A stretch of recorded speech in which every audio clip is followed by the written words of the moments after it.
Hey, Joe Walsh. I'm with my friend Maze Jackson, the white guy, the black guy. This is, what do you call this, Maze? This is version number 3? This is episode number 3 of epic episode of Uncomfortable Conversations. Joe, we are really breaking the barrier on these uncomfortable conversations. Want to encourage everybody to check us out. Download us on iTunes.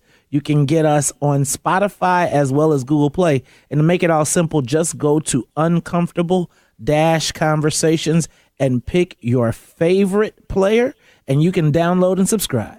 Hey, I'm Joe Walsh. I'm a former congressman. I do radio here in Chicago and around the country. I'm white. Maze Jackson's black. I think he's the most outspoken radio talk show host, white or black, in the city of Chicago. I like to say vociferous, Joe. Vociferous. You can catch him every morning on WVON, 6 to 9 a.m., 1690 on your dial. This is episode 3 of Uncomfortable Conversations. Hey, Mace, as we get started today, remind me, why did we call this whole thing Uncomfortable Conversation? You know what, Joe? Because one day your brilliant wife decided to invite me on your show. Okay. And when I posted it on Facebook, I could not believe the level of vitriol that I got. People were like, oh my God, how could you be with that racist Joe Walsh? You know how it is in the black community. They were like, you were the person that was, I think a lot of people thought you were the single-handed reason that President Obama had so much drama in the black community. But what I found, Joe, is when I came to the studio, I was expecting this giant ogre of a terrible person. And what I found out was that, man, as we continued to talk, once we got the language right, it seemed like we had more in common than we had apart. And it was the birth of a relationship, and it sprung these conversations, man.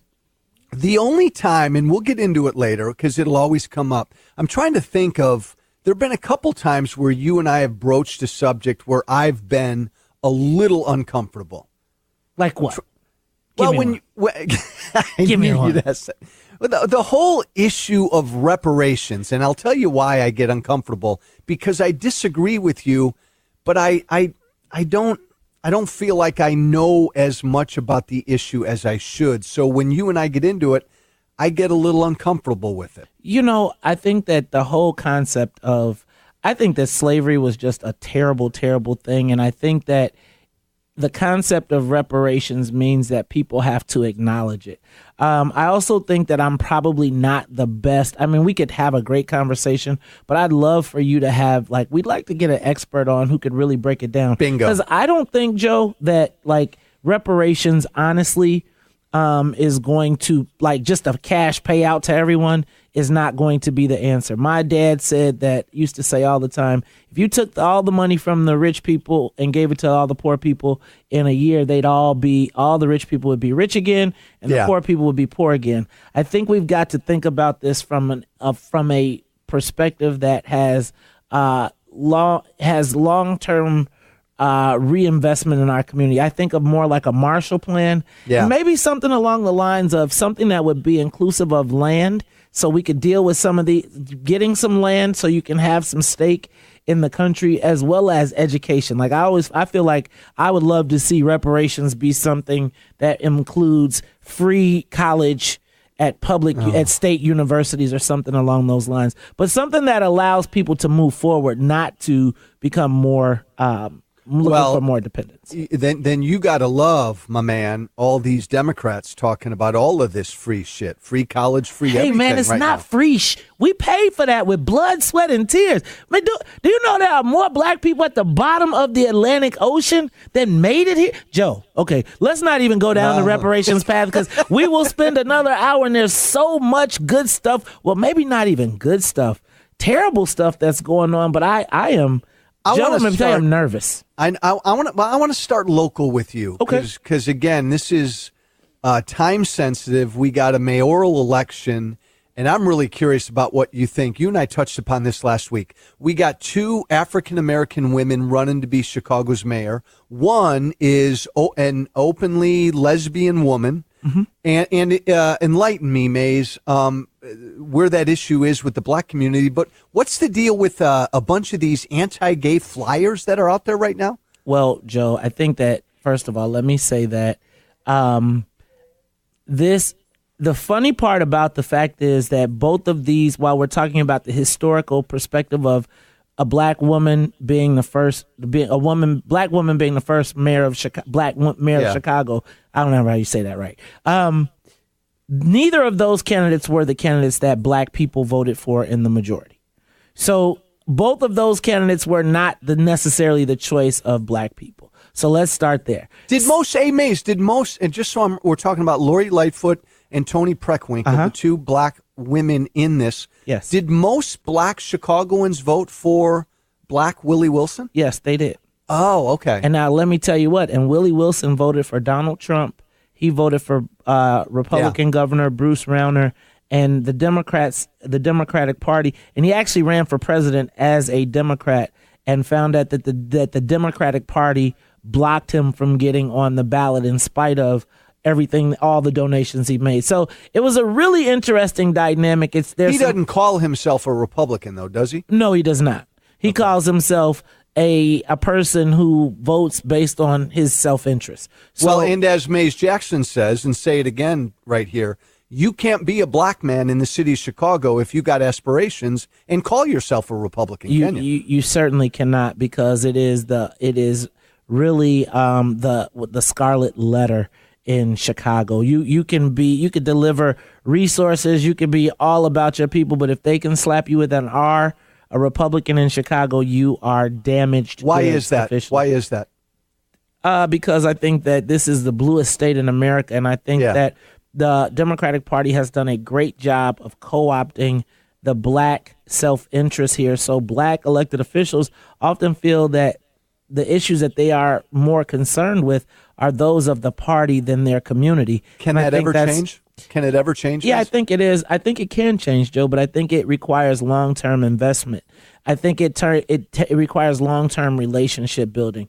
I think that is really where your Republican buddies make their mistakes, Joe, is because they come in and they find somebody and they want to give them, $100,000 2 weeks before the election, and then when they don't win anything, they say, see, we shouldn't have put any money in there. No, I think it's going to be about building meaningful relationships, sort of like what we're doing with these uncomfortable conversations. So get back to, I distracted you. We were getting into the whole Lori Lightfoot thing. So the whole Lori Lightfoot, right now there's controversy about these flyers that are talking about Lori Lightfoot being the deliverer of the gay agenda in the black for Chicago, and particularly to the detriment of black people. Now, here's the thing, Joe.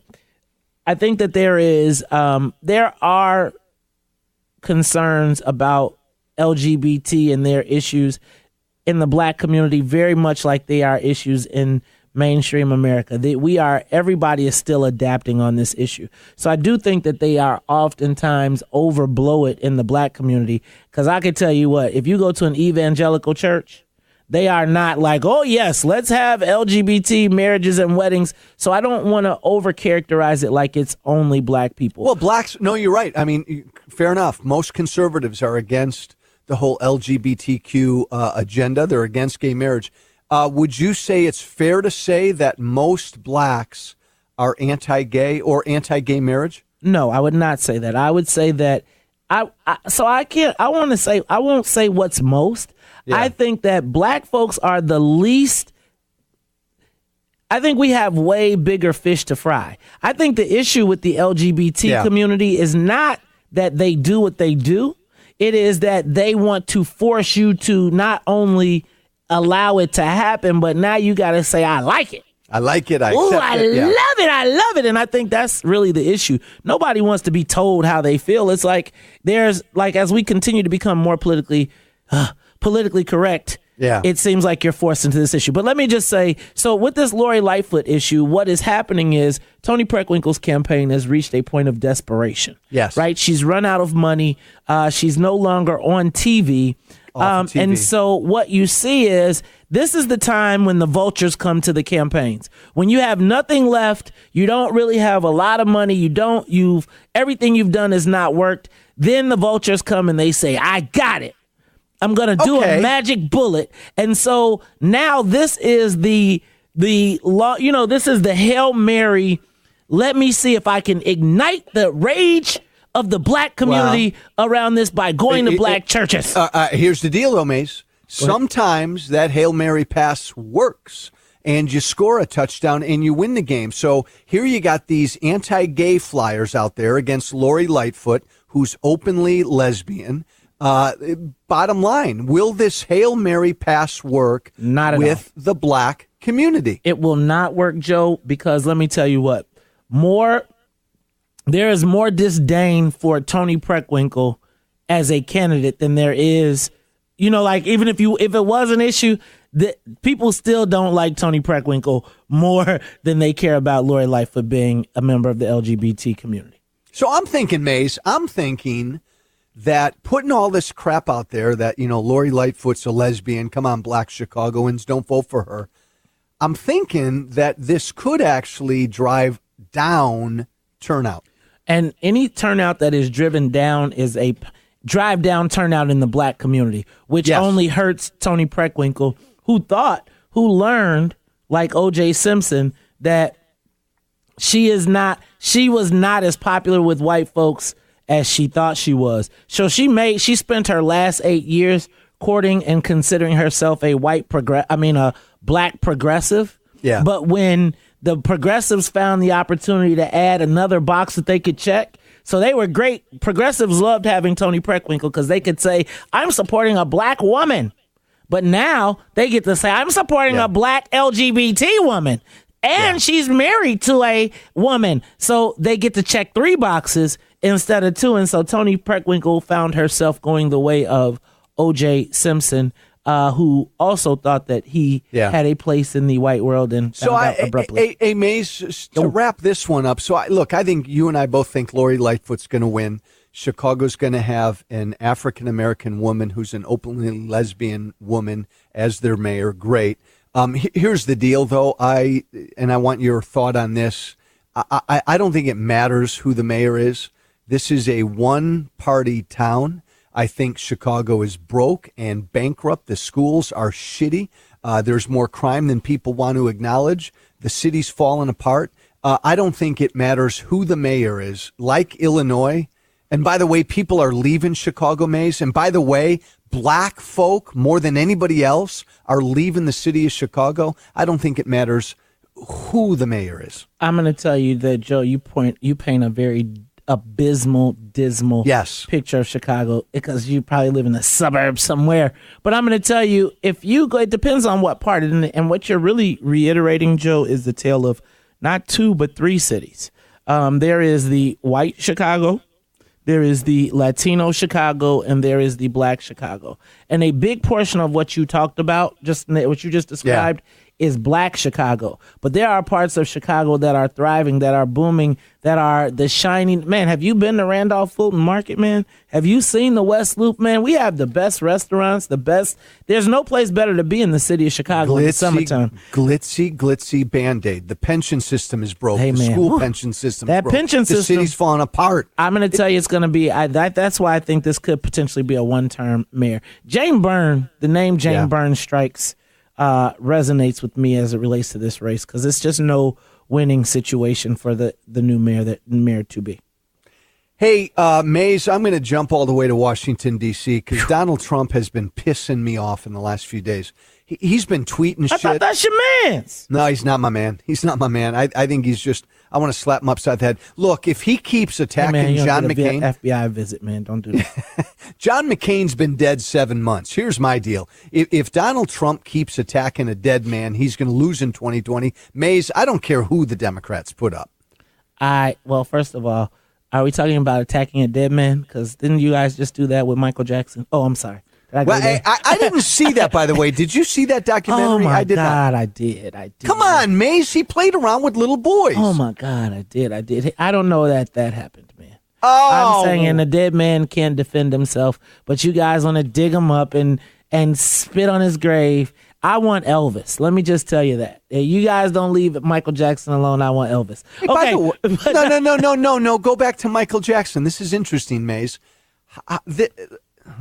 Here's the deal. I'm a white guy. You're pissing. See, now you're making me angry. O.J. Simpson was guilty. No, he was not. He was acquitted by a jury of his peers. All right. So I'm gonna rephrase that, Maze, and I want you to give me not a smart ass answer, but a serious answer.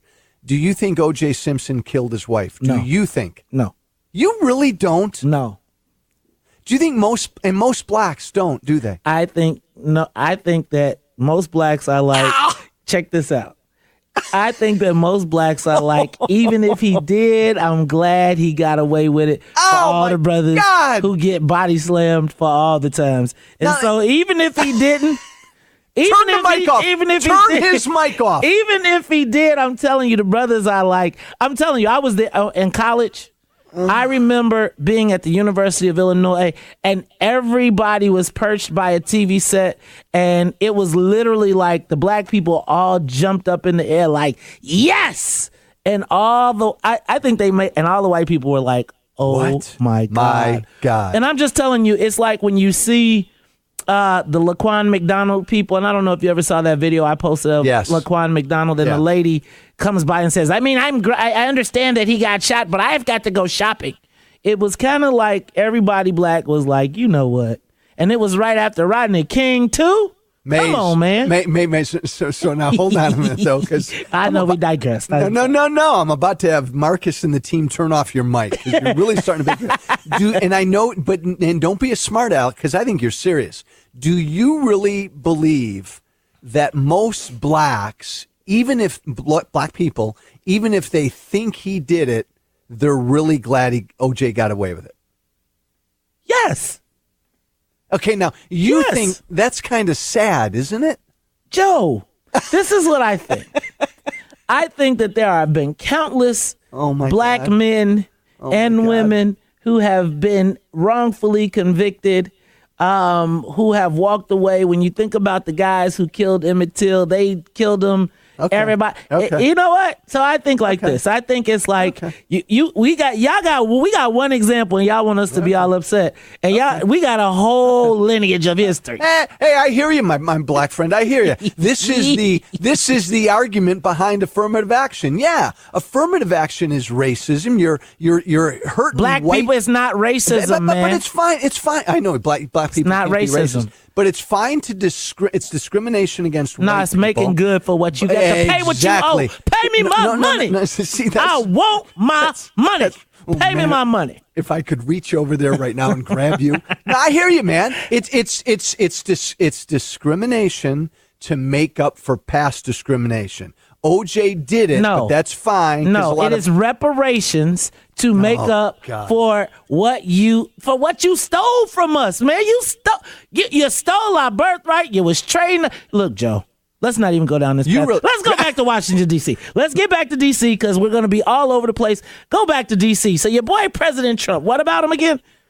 So he's out there attacking John McCain, who's been dead 7 months. He's tweeting he tweeted Maze 50 times over the weekend, just screaming at people. I don't care, and I don't know where you are in the presidential race. I don't care who the Democrats put up. If Donald Trump keeps doing crap like this, he's going to lose. Donald Trump is not. I'm gonna go out here on a limb. And I'm going to say that Donald Trump is the odds-on favorite to be reelected.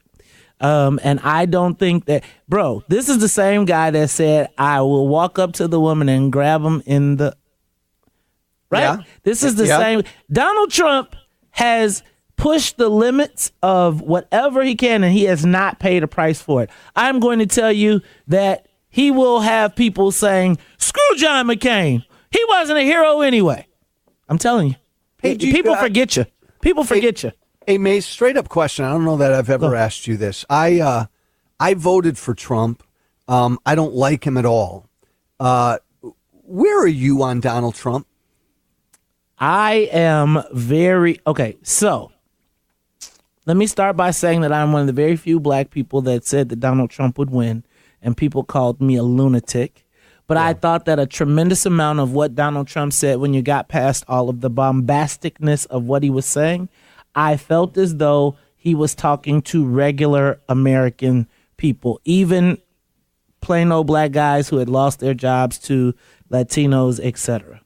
I think that Donald Trump is probably courting the support of white supremacists. Not probably. I think he's courting the support of white supremacists and dividing the country. But I also think that Donald Trump speaks to a primal part of people. Okay, but then bring that down to the black vote.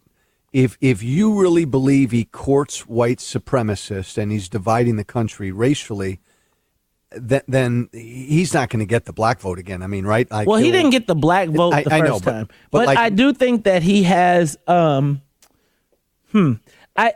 think that Donald Trump... What do black people think about him? I think that they are told that they have to say that he's racist, crazy, out of control, etc. But there are things and specific issues that he speaks to that resonate in our community. When he talks about the immigration issue, I think that truly resonates in the black community. Now, the Democratic Party will tell you that we're all supposed to be talking about immigration, but there are way bigger problems in America that black people care about. So I think that resonates. I think when he talks about criminal justice reform, like, I think that he has done things symbolically. And I really believe that if black people were smart, they could probably clean up under a Donald Trump administration. All we had to do if we wanted reparations really is say, hey, Donald Trump, President Obama did not give black people reparations. He'd be like, I'll give it to you. What do you want? I just think that there's an opportunity. See, Joe, but I'm not very popular in my thought process because most people are emotional. I think that we have to get the most that we can out of whoever is in office. Well, now, and here's the deal, Mace. I don't think Trump's a racist at all. He doesn't really care about anybody else but himself. He doesn't like white people, brown people, black people. And here's the other thing. You make a good point. Donald Trump really philosophically has no core. If you put reparations in front of him after he won in 2020, I think you're right. I think he could easily support it. Yeah, I'm going to tell you, I think that Donald Trump, think about this. Donald Trump wants to be loved. And I think if he could find love just so he could stick it to other people, he definitely would do so, Joe. Tell my audience, and maybe I'm off on this, if it's a Trump versus a Bernie Sanders, I don't think the black community likes a Bernie Sanders. I think that the young people would vote for a Bernie Sanders. Really? I do. I think that the young people were the people that pushed the Bernie Sanders up to the front. I think he's like a I think young people would. I think that there are some very easily exploitable issues that if the right person was doing it could really exploit some differences that Bernie Sanders has. Was it a generational thing with Obama? Like did older blacks like him better than younger blacks or the other way around? No, I think that everybody liked President Obama for the most part, from the symbolic part. I think it is only after his presidency is over that we're kind of like, holy moly, we really didn't get very much out of that but symbolism. I think that generally, so here's the thing. None of us can ever bash President Obama. It's just not a thing you can do as a black person because he was the first black president. Now, and that will be something that you can never, ever take away. And I'm going to tell you, as much crap as I talked about President Obama, I was moved that night in Grant Park because I'm going to tell you that I used to tell people, stop lying to people. There's no way in the world that a black man will ever be president in my lifetime. And then President Obama became. And I think that was the sentiment for so many people. Once it's over and, we get through going we could party at the White House and all that. Yeah. Everybody was like, damn, we forgot to ask him, could he get us reparations? We forgot to ask him about, and we didn't ask him because, Joe, you was too busy giving him the business. That's why these conversations are so uncomfortable. Hey, guys, if you want to get the podcast, please download the podcast. It's Uncomfortable Conversations. Maze Jackson, Joe Walsh. Joe, it's Uncomfortable Conversations. And there you can go to that player, and you can go to that website, and then you can pick your favorite player, whether you're on iTunes, you can subscribe, Google Play, as well as Spotify. Joe, but what's up with your boy Donald Trump talking about he got the police the military, bikers, and the bikers with them. Joe, can I tell you, that is a bit disconcerting for a brother like myself. Hello. As we already know that the police are okay killing black people, as we've seen on camera time and time again. And then the military, right? As we see all of these, that white supremacist that was found down in Florida, who had that cachet of weapons and wanted to kill everything and anybody he could, as well as the New Zealand guy that's going on. And then you think about these bikers, Joe, like Hell's Angels. Is that what he's talking about? That scares the black man, doesn't it? When you hear the word biker. No, that doesn't scare the black man. It means that we tool up, right? It means I'm about to, first of all, Joe, it's hard to scare, brother. It really is. Because, we've seen the Klan. We done seen it all. We know what goes down. It's just you don't want to get caught by the bikers by yourself. That's what it is. No, hey, look, and as a white man, I don't like any president talking about I got the police and military and bikers who will back me up. That's the talk of like a dictator. I don't like that at all. But Mays, I'm not going to let you get away with your police shot. You know and I know, and I want you to tell your audience, it sucks when a policeman has to shoot a young black man. But in most of those cases around the country every year, Mays, those are unfortunate but justifiable shootings. It's usually unfortunate and justifiable because they're black, right? So it's like we can justify. Imagine a white card-carrying NRA member being shot and killed while having his card and showing you that he has his concealed carry card. In the case of Philando Castile, right?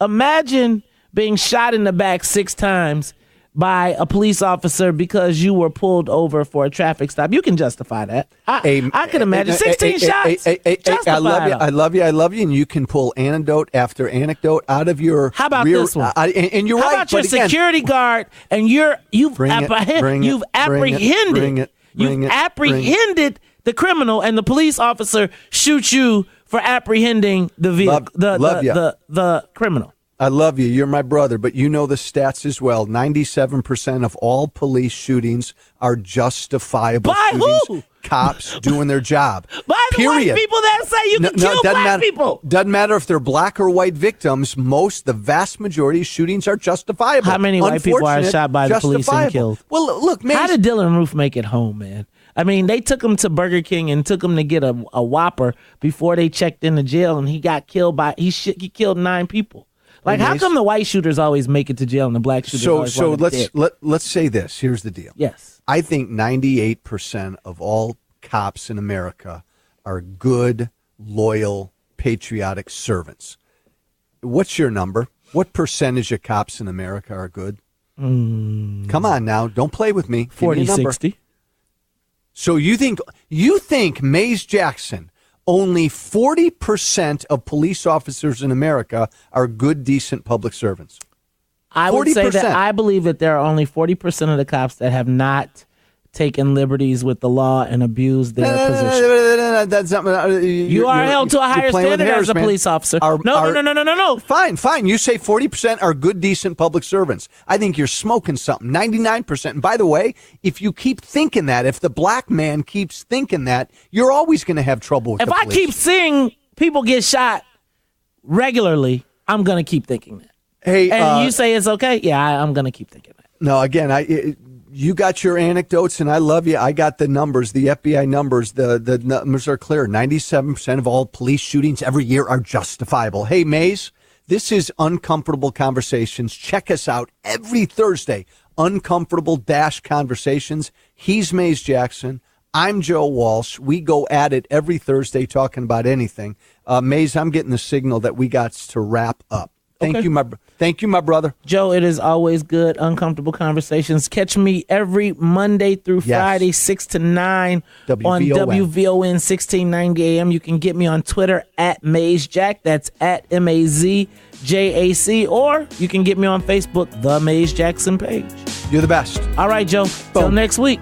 Cool. Subscribe.